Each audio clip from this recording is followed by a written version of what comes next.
Welcome back to Unleashing You. Today, I speak with one of my longtime friends, Jessica Bookman. Jess is a sales leader in the software security space, as well as a business owner with her husband, Max. They own their own Jiu Jitsu school, which I think is so cool. Jess is a mama to two amazing kiddos and a Jiu Jitsu coach for an all-ladies class each week. In this conversation, Jess gets real and shares her struggles with being a new mom and finding herself again. She speaks to us about how she finds balance in her schedule and the work that it took to get there.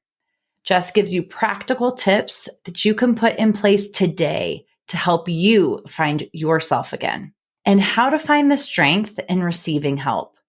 I could have talked to Jess all day. Without further ado, let's jump in. Before we begin, I want to make sure that you have the Unleashing You retreat on your radar, because just the fact that you're tuning into this podcast means the Unleashing You retreat is right up your alley. The reason I created the Unleashing You retreat is because as women, we tend to look to everyone else for the answers.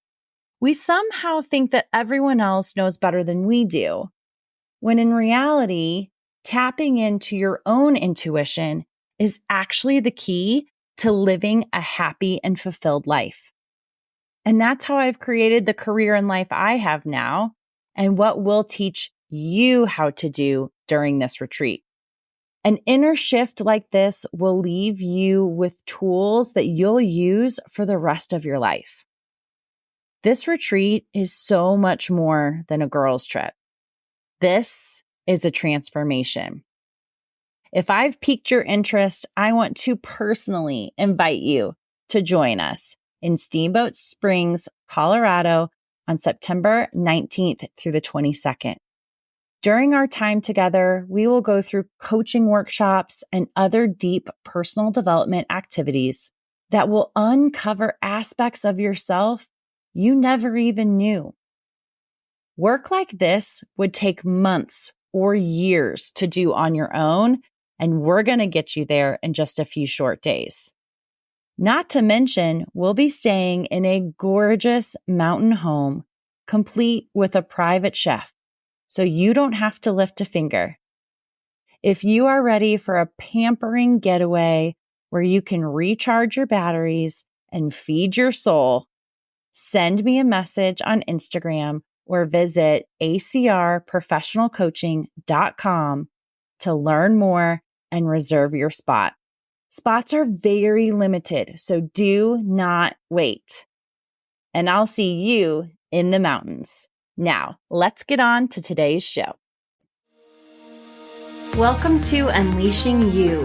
This podcast is your permission slip to create success your way. I'm your host, Amanda Riffey, a certified success coach and female business leader who has climbed her way up the corporate ladder. I've been through burnout and back and found the tools to bring fun and enjoyment to my career while creating powerful results and leading in a way that feels authentic to me. This show brings you conversations with women just like you who have created massive success for themselves and are doing it in their own way. We'll hear about their personal journeys of growing their career while still prioritizing the things they love most. If you are ready to be challenged and encouraged to reach your next level, then buckle up, sister, because the road to dreamy success begins here. Let's dive in. Jess, thank you so much for being on Unleashing You. You and I go way, way back, and I am super excited to have you on today. I am honored. Thank you for inviting me. Yeah, of course. I feel like your story needs to get out there. You and I talk all the time, and I just know that you can be an inspiration to so many people. Thank you for that. Just really excited to have you on. Yeah, you know it. Okay, so let's get into just your career so far, because I know that's something that people are interested in. You have quite an impressive job right now. So can you kind of tell us a little bit about your responsibilities at work? Yeah, absolutely. So I'm a regional sales leader for a software company. We sell cloud security software, and I have 6 direct reports, and I am in charge of the go to market strategy and the revenue acquisition for the South region. I also own a Jiu Jitsu school with my husband, and I coach a ladies only class weekly. And I am also a mom of 2 beautiful little babies, a 3-year-old and a 5-year-old. Yes. I'm so glad, number one, that you mentioned the Jiu Jitsu school, because that might be one of my favorite jobs that you have. You're a business owner and now a coach as well. So I think that's just so amazing. And as you mentioned, you also have a husband and 2 little ones at home. So many of us can relate to having big jobs and balancing motherhood. So what was that transition like from the, full career into motherhood? It was hard and absolutely terrifying. I have always been someone who was hyper focused on my career, maybe at times a little too much, where I kind of tied my worth to the success of my career. I always had to be the best, I always had to be the top. I'm always chasing big goals. I'm always looking for that next big thing. And I knew that motherhood was going to change that. I knew that it had to change that. I didn't know what it was going to look like because I hadn't done it before. And that's something you and I talk about. Before you become a mom, you know it's different and hard. You have no idea what it's going to do until you're in it. So it was terrifying. And for me in sales, I was very worried about not wanting to take my full maternity leave. I remember telling my husband, like, how am I going to take 16 weeks off? And yes, I realized that is a very good policy for most people out there. So I was fortunate in that. And I still was like, I don't know how I'm going to take this full time. I can't be away from my job this long. What is going to change? And then I had my daughter and my whole world changed. And I remember the week before maternity leave ended, I said, I don't want to work anymore. I don't want to go back to work. But I did. And I found a new balance between what's important to me. How do I have my job? How do I still chase my goals and find myself while adding this new exciting title to my resume of mom? Yes. Oh, that's so good. And you explained so well. Absolutely what I felt when I became a mom and went through, it's a life changing thing. And you are someone completely different on the other side. And even when we try to mentally prepare ourselves for that, I couldn't, right? Like it was just something I It's could not wrap my impossible. brain around until I was there. Thank you for being honest in terms of, the fact that it's not easy to do. And you do have a really great balance today. So what inner work did you have to do to be able to find that?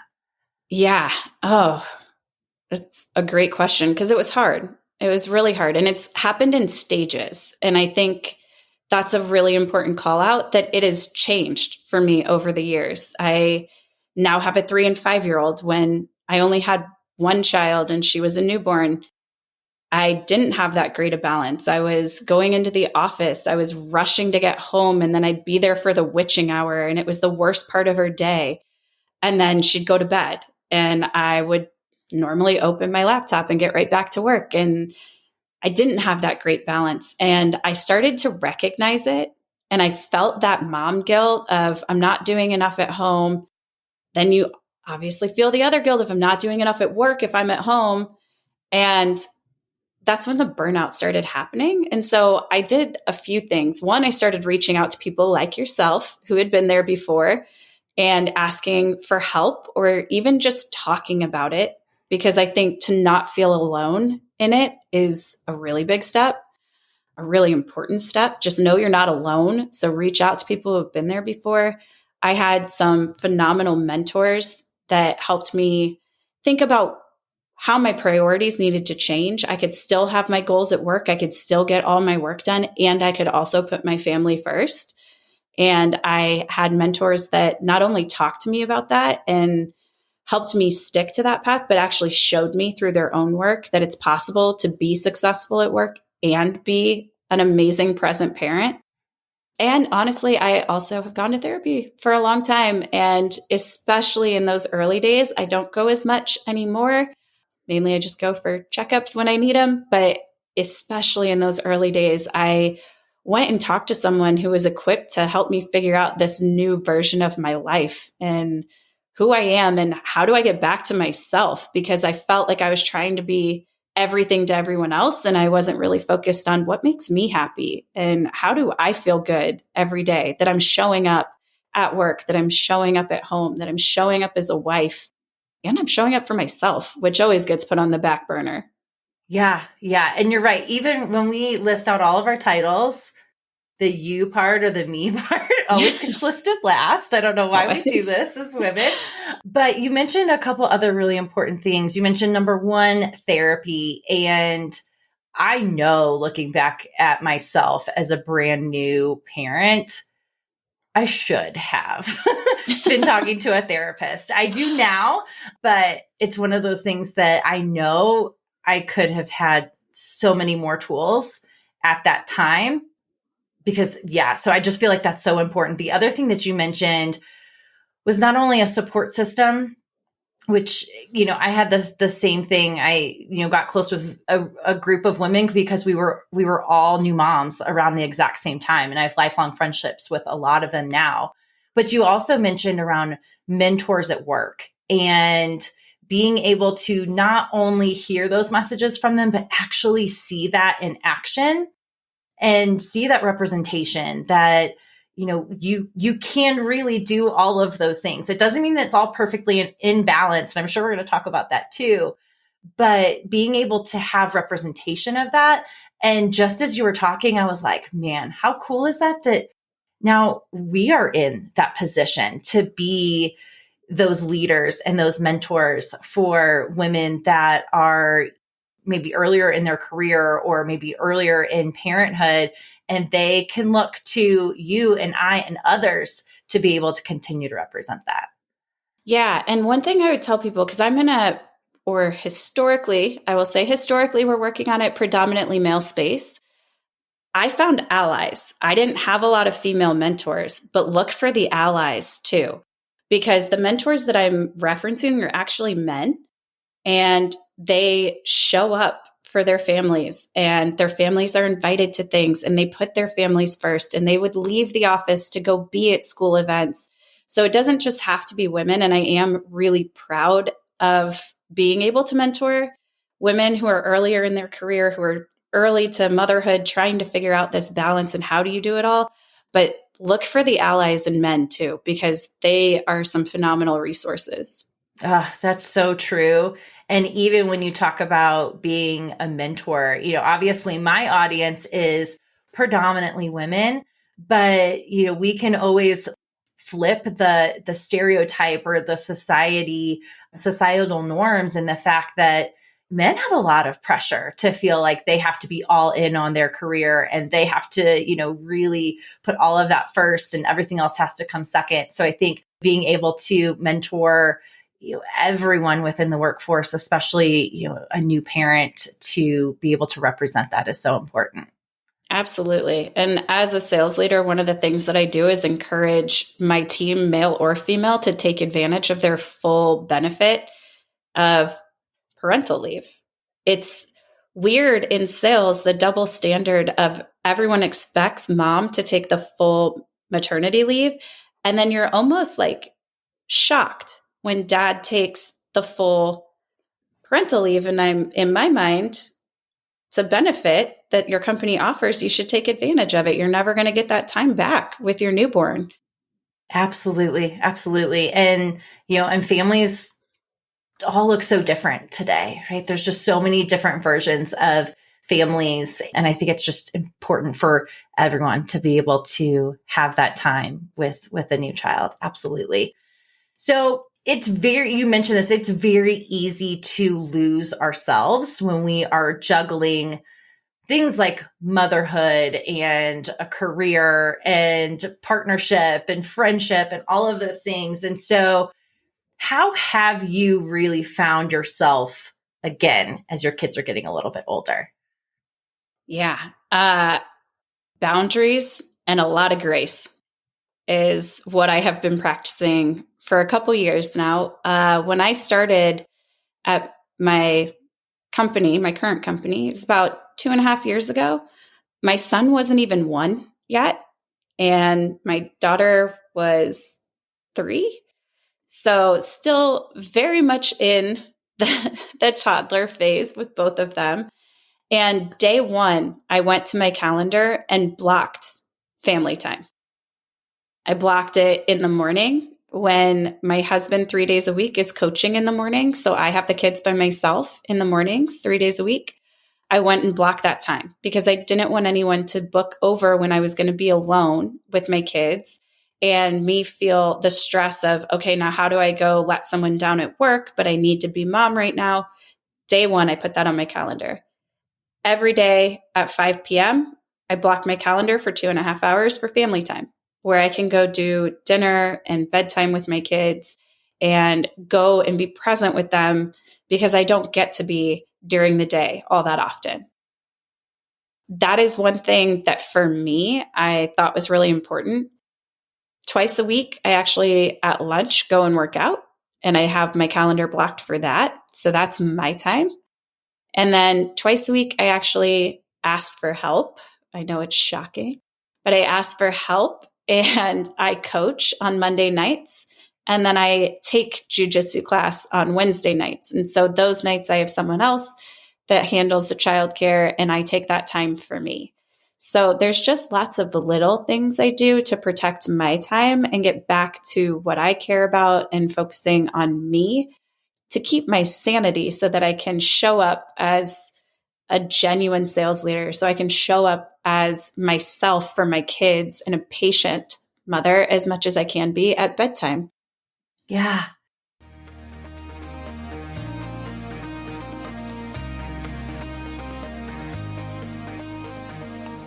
I hope you're enjoying today's episode.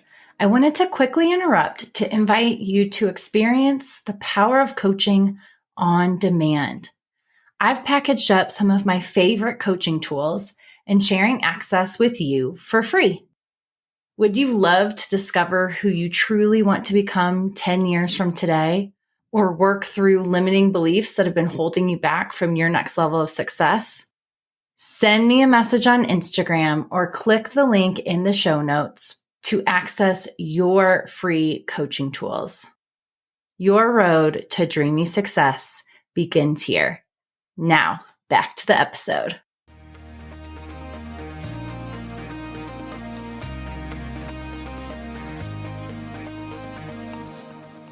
You talk about blocking your calendar, and I'm a huge advocate for that as well. Everything is on one calendar for me. So it's work meetings, it's soccer practices, it's football practices, it's carpool, it's all the things is on are on the calendar. A lot of times when I talk with leaders, they might have things on their calendar, but if it's not a true meeting, it's really easy to just kind of push that to the side or be like, yeah, okay, I can do this. What are your thoughts on that? It has to be something really important for my blocks to move. And for me personally, the blocks that I have on lunch twice a week, I don't actually put what I'm doing. I put do not book. I don't put ask to book. I don't leave it tentative. I put do not book. Now, if someone comes to me and says, this is the only time we can do this call, I really need you. Yes, I'm all in. I will do it. I'll move my block to another day. It's not that I won't do 2 lunch workouts that week. It's that I will move it to the next day when I have an opening. If my boss comes to me and says, hey, this is a really big meeting, I need you on it. Yeah, I'm going to be there, but I will find a way to put it back on my calendar at another time. It might not be a lunch workout that week. It might have to be after whatever meeting I'm taking. But I think that's really important. And you need to treat that as sacred time, because if you don't, then you're never going to reschedule it. You're never going to prioritize yourself. And if you're not prioritizing yourself, nobody else will. No one at work is going to respect it if they know that you'll constantly move it or book over it. Yes. One of the things that I just took away from what you said is you're showing people how to treat you. Yes. By honoring that time for yourself. If you don't value that time, or if you're always fine with moving it or booking over it, people aren't going to respect that. And again, you're showing them what's okay with you. And so I love that you honor those. And I love that, you have just straight up do not book. Like, it doesn't matter what I'm doing. Like, do not book me during this time. And you show up for that as a meeting with yourself, so you always think of like, oh, well, I have this meeting. I can't let this other person down. Well, you have this meeting with yourself and you can't let yourself down either. 100%. And I have also told my team that those are the days that I'm unavailable from 12 to 1. So if it is urgent, I am not near my phone. You might have to go to someone else, or you can wait until I'm done at 1 and I will be available to you the rest of the day. Yeah. And with that, I love the transparency in that, because you're showing your team, again, what with your own boundaries, but you're also showing them that it's okay for them to do those same things. And not just it's okay, it's encouraged for them to do those same things as well. I guarantee every single person on your team knows how much you love Jiu Jitsu, knows how much you love your kids, all of those things that you prioritize, because you're transparent with them. And, that encourages them to find the things that they love and bring those things into their day as well. Absolutely. And I am the first person when I hear them getting burnout to say, hey, you sound burnout. What can you go do? Why don't you take the afternoon? Why don't you take a day? Why don't you go take care of yourself? Go do something for you. Yeah. And sometimes it's easier said than done, right? When we're in it, we're like, oh, I just got to keep pushing. I just got to keep pushing. Every single time when I actually make myself step away and go do something else, or take a walk, or, just shut off for however long, I come back to that same thing and I can knock it out in just like a small fraction of the time from when I was trying to work on it before. Yeah. And you just said something really important. You said, even if I just go take a quick walk, this doesn't have to be, in my mind, if it is overwhelming to think, oh my gosh, she blocks an hour twice a week and sticks to that. That's something that I've developed over time. If it is a walk, I call them my block walks. I try to take block walks every day. Yeah. And sometimes I am booked solid. And so I'll just look at my calendar and see, okay, what call do I not need to be on Zoom for? What call can I hop on the phone and go do my block walk and still get my work done? But at least I'm outside. At least I'm moving my body. At least I'm doing something to not be locked in my office on Zoom all day long. So even if you don't have a ton of time, I highly recommend figuring out little ways to just get your mind off work for a minute. Go for a block walk, even if it's 5 minutes. Just get outside, move your body, step away. Whatever brings you joy. It might not be moving your body. I love moving my body. I don't know. Yeah. And it does, that's where, to me, even the creativity comes too, is in movement. Number one, I'm not taking in information at that point in time. So my brain actually has time to come up with ideas.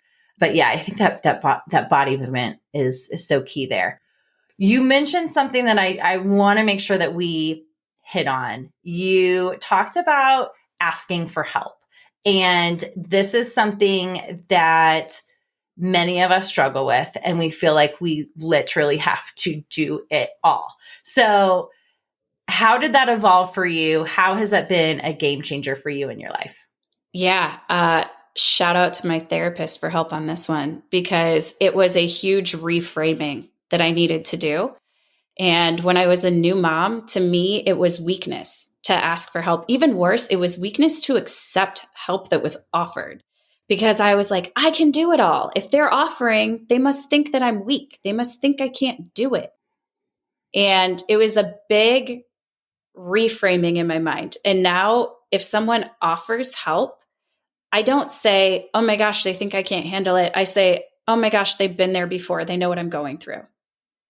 Oh my gosh, they see that I might need a little help today. This is great. They see that I'm really busy and my kids want attention. So they're going to help out. And I have gotten better even about asking, because it's just a reframing in my head that actually acknowledging that I'm burning out and asking for help so that I can continue to show up in a way that I want to, rather than snapping or breaking or screaming at someone because I'm flustered. That's actually strength. When I say, hey, I'm taking on too much, I'm not doing my best in any area, and I don't feel good about it, I'm going to take a step back and I'm going to say, hey, can you take my kids for 10 minutes? I am very fortunate that I have amazing childcare help. And there are times where I'm like, hey, I'm really tired today. Do you mind staying a little later and just getting through dinner for me? Just so that I can have a little break between work and being mom. We're at the Jiu Jitsu school, like we have an amazing community. And when we first opened the school, people would say, oh, do you want me to play with your kids for a minute? And I'd be like, no, what? Like, I can do this. I'm mom. Now I walk in, if someone says, hey, can I play with your kids for a minute? I'm like, play with them for 5. That sounds great. Take them. And I know that I have this support system. And it's not that they think that I can't do it. It's that they love me and they love my family and they want to help. And I don't get a ton of breaks between being mom and then being at work and then going right back into being mom. So I relish in those like 5 to 10 minutes. And it's great for my kids because then they have these strong adults in their lives and they have a great example from people other than me and their dad. Yeah. Yeah. Ooh, what you said about reframing that, because, I just felt like exactly what you were saying when you said, accepting help or even needing help as a sign of weakness. And I can't pinpoint exactly where that comes from, but you're totally spot on in the fact that I really do think that that's why many of us struggle with accepting help. It's that guilt. It's that I should be able to do all of this. I'm weak if I can't. I'm weak if they think that I need help. And being able to reframe that into saying, no, actually, it's a strength to be able to have that awareness, acknowledge that, and then, be willing to accept that. And I know it goes both ways, right? So when we accept help from others, we're able to give back in other ways in different occasions as well. And one thing that I know you and I talk about a lot is thinking about things that, within our day that really drain us or don't really align with our priorities. So for me, I spent years saying, I would love to have somebody come in and clean my house. Like, I hate cleaning. I hate who I am when I'm cleaning. I hate the pressure I put on the rest of the household to get their stuff cleaned up. But I was like, it's just not in the budget. We can't afford it. And one year when I was doing my intentions for the year, I said, you know what? I find ways in the budget for lots of things all the time. So if this is really going to help give me some time, sanity, and energy back to be able to put into my family, why don't I just prioritize that? I put that in the budget and now I don't even notice it anymore. So what are some of those examples for you? Oh, yes. I hate cooking for my family. I love cooking for my family when I have time. So I shouldn't generalize it like that. But during the week, I do not have time. I am coaching some nights. My husband is coaching every other night that I'm not. So I am alone with the kids a lot. I get off work. I only have 2 to 2.5 hours before bedtime because my kids are young. And I just hated that I was spending any of that time trying to cook. Then I was honest, I had so much guilt because half the time I'd be like, cool, it's going to be a frozen pizza or some tacos because I can make that quick. It got to the point where my kids stopped liking pizza. I fed my kids pizza so much, they started being like, I don't like pizza. Said no kid ever. So I wanted a chef. I wanted someone to help me. I wanted someone to cook us meals for the week. It also We talk about Jiu Jitsu a lot in my workouts that I plan during the week. We're very health conscious people. And I wasn't feeling good about giving my kids and myself all of this junk. Half the time I was skipping lunch just because I didn't want to go make something in the kitchen. So I was really nervous about that. Like you, I was like, how do I fit this in my budget? Like, what does a chef cost? But I found someone and she's phenomenal and she cooks clean food for us. And when I looked at the numbers, it was actually just swapping out our grocery bill each week. And so now I have that help. Now it takes me 10 minutes. I have healthy food on the plate for me and my kids. We eat together and then we get to go have fun instead of me being stressed about what am I going to cook? Now I have to spend an hour in the kitchen, have to get dinner on the table in time so we have enough time for bedtime. So that's been the biggest one for me. That was a game changer. I just did not bring me joy. So I needed a solution. Yeah. And, and I love those two examples because they're two totally different things for each one of us. And I think that's, just really showing that there are some things that you want to prioritize. So really go all in on those things and then find out what are the things that are really draining you and draining your energy and your time throughout the day. And how can you get some help with some of those things? So perfect. Okay. So before we wrap up, Jess, if someone's listening and they're just completely resonating with your story, they're in that spot of, just really struggling to show up as all of the things that we've mentioned so far, what final piece of advice would you love to leave them with? Start small. It's overwhelming. If you look at everything and you say, I have zero time already in my day. I cannot add one more thing. Start small. And I would say starting small is sitting down and writing out, what are your priorities? What do you want from your day to day? For yourself, I put it first this time. For yourself, for your family, for your career. What do you want in all those areas? And then look for little ways to ask for help.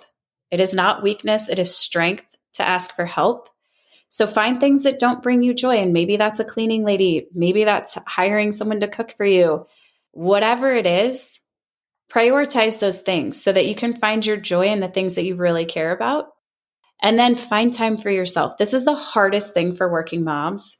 So even if it is a block walk and it is 5 minutes, even if it is one night a month, I'm going to get a sitter and just go eat dinner by myself and read a book. I don't know if anyone else loves that, but like a glass of wine, a good dinner, and a book is like perfect for me. So go do that for yourself once a month. Doesn't have to be all the time. Doesn't have to be weekly. Just start small. Yes. That's perfect. So Jess, where can our listeners find you if they love this conversation and want to connect with you? Yeah. Jessica Bookman on LinkedIn. I would love to connect with everyone there. Feel free to send me a message if you have any questions or want to connect. Also, if you are at all interested in Jiu Jitsu, our Jiu Jitsu school is on Instagram at GB Dripping Springs TX. And I will link all of this in the show notes. So, and I highly encourage you guys to follow that Jiu Jitsu school on Instagram. They post the most amazing content. It's just so much fun. I don't live in Austin and I don't do Jiu Jitsu, but I absolutely love watching all of that on Instagram. So Jess, thank you so much. Thank you for being real and honest and just being you. I know that I resonated with so much of what you said today, and I'm sure others will as well. So thank you. Thank you for having me. This was fun. Thank you so much for tuning in to today's episode. If you would like to continue the conversation, connect with me on Instagram and say hello. You can find me at AmandaRiffy_coaching. In the meantime, if you know you are ready to say yes to yourself and find an incredible support system of other female business leaders just like you, then visit my website at acrprofessionalcoaching.com or send me a DM on Instagram To find out more about the Leadership Legacy Circle, enrolling now. This program is a 2-month exclusive and transformative group coaching and learning experience that will allow you to feel so aligned in leadership while creating fantastic results at both work and at home. Don't wait, the next group is beginning soon. Chat with you again later.